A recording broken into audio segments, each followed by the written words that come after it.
and Dr. Torrey. Thank you very much, Sally, and thank you to AEI for sponsoring this. I will honestly say it's an honor to be here and to support Representative Murphy on his bill on it. I have been following this for over 40 years in Washington, and during that time, the problems have gotten progressively worse. It's an equal opportunity disaster. We've had, since 1963, the passage of the CMHC bill. We have had the 5 Republican, 5 Democrat presidents. No president has understood the problem. These are brain diseases we're talking about, and so really nothing has been done. We had 2 presidential commissions. Really nothing important came out of either one. We've had at any given time 15 to 25 members of Congress who had severely mentally ill people in their family. We have had things like the insurance parity, as Representative Kennedy mentioned, and Pete Domenici worked very hard on. Parity did a lot for a lot of people, but it did very little for people with severe mental illnesses on it. Representative Murphy is the first member of Congress in the 44 years I have followed this to take on serious mental illness and try to propose serious solutions to this. And I think we're all very obligated to him for that. But is it a difficult problem? You bet it will be. He mentioned that there are 3.5 million untreated people with severe mental illness today. That is the same as the population of San Francisco and Oakland put together. It's the same as the population of Minneapolis and St. Paul put together. These are not just numbers, these are people on it. There is an acute shortage of psychiatric beds. None of us are saying we need to go back to where we were in 1958 when we had 340 beds per 100,000 people. We now have 11 beds, public psychiatric beds per 100,000 people on it.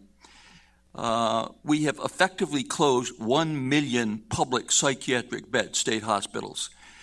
If you project on the same number of people per population as we had in 1950. So there's 1 million people who who half a century ago would have been in psychiatric hospitals. Where are they now?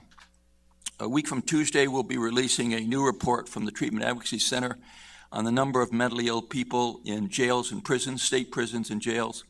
The number, as best we can tell, and I think it's conservative, is about 350,000. What we have left in the state hospitals is we have 35,000. So we now have 10 times more people with severe mental illness in our prisons and jails than we have in the mental hospitals on it. Homeless, we've got at least 200,000 homeless, and again, that's a conservative number. So you have 350,000 people who are in jails and prisons, 200,000 homeless. Representative Murphy had hearings on Wednesday, very good hearings, in terms of asking where have all these people gone?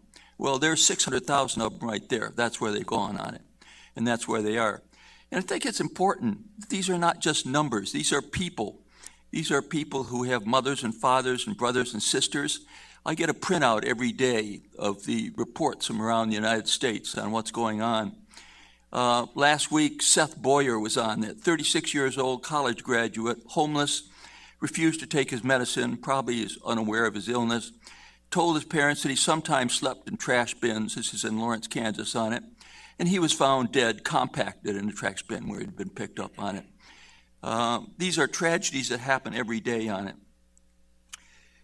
We have about 10% of our 13,000 homicides a year that are committed by people with severe untreated mental illness on it.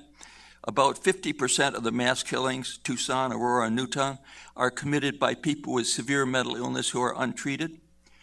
Our emergency rooms are now overrun in terms of where those other 400,000 people are. I think most of them are in the emergency rooms waiting for a bed on it. It is a huge problem in the emergency rooms, and it's getting worse. Every time I see it. Last year in Anderson, South Carolina, a man with severe mental illness was stuck in the emergency room for 36 days waiting for a bed. Now, until recently, we thought 36 hours was a long time to wait for a bed. We're now up to 36 days. Are we going to go to 36 months? At what point will we really start to try and turn this around?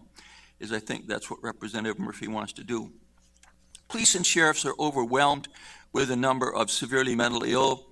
Increase in the number of what we call justifiable homicides, the report we issued last year from the Treatment Advocacy Center suggests that the data, about half of the people who are killed by sheriffs and police are severely mentally ill. Some of them are suicide by cop. This is also getting worse. Individuals with untreated severe mental illness have taken over many of the public spaces, parks, playgrounds, bus stations, etc. We did a survey of librarians a few years ago. 28% of the libraries, a staff member had been assaulted by a mentally ill patron on it. Many of the public libraries have become day programs for the severely mentally ill on it. The other thing that has amazed me over the years, and because I kind of follow the politics of this town, is this is a hugely expensive problem that I don't always expect the Democrats to pay too much attention to this, but I do expect the conservatives to pay more attention to this, and yet almost nobody has picked it up. The federal Medicaid, Medicare, SSI, and DI are among the most rapidly growing segments of the federal budget. For Medicaid, for example, people with mental illness are 11% of the beneficiaries, but they represent 30% of the costs. For SSDI tripled between 1980 and 2010. 28% have a psychiatric diagnosis. As a recent publication said, they are the largest and fastest growing group of SSDI beneficiaries on it. The problem is huge. It's costly both in terms of human lives, and it's costly also in terms of dollars on it. And I think what Representative Murphy has proposed is a very good start. It's not going to solve everything, obviously, but it's a very good start. He hits many different areas on it: the need for treatment standard, the demonstration funds for AOT. Those of us who don't know what AOT is, assisted outpatient treatment, that means that you can live in the community as long as you take your medicine, because number one, we know you have anosognosia, you don't know that you're sick, which is true of about 50% of schizophrenia and bipolar with psychotic features. And number two, we know you have been dangerous. And let me stress that only a small number of people need to be on AOT, probably about 1% of the severely mentally ill. But those who need to be on it really need to be on it, and it is marvelously functioning, effective on it. 5 states have shown that it decreases hospital admissions. Studies in New York and North Carolina have shown that it decreases arrest and incarceration, decreases homelessness, decreases episodes of violence, and it decreases costs. A study coming out in psychiatric services this month in Florida showed that when you keep people on medication, you decrease the costs on it. Again, we're not talking of a large number of people who need it, but this is one of the, I think, the most important things that Representative Murphy has in his bill is demonstration projects for AOT. And I think it's going to become very clear how important this has been on it. Refocusing SAMHSA. SAMHSA is probably the least functional government agency, and in Washington, that's saying a lot. I've been around for 40 years, and I'm constantly amazed at how dysfunctional some of the federal agencies are. And I think SAMHSA is in a class all by itself. This bill attempts to bring them into the 21st century. Whether it will work or not, I'm not sure, but it's certainly worth a try on it. Finally, increases the role of NIMH. Dr. Insel is one of the few people in Washington who really understands this problem and has put the best leadership of NIMH we have had to date. And I think anything we can do to get him more involved in this problem. Finally, let me just thank Representative Murphy for taking this on. I think we're all obligated to him, and I think what he's doing is very important and deserves all of our support.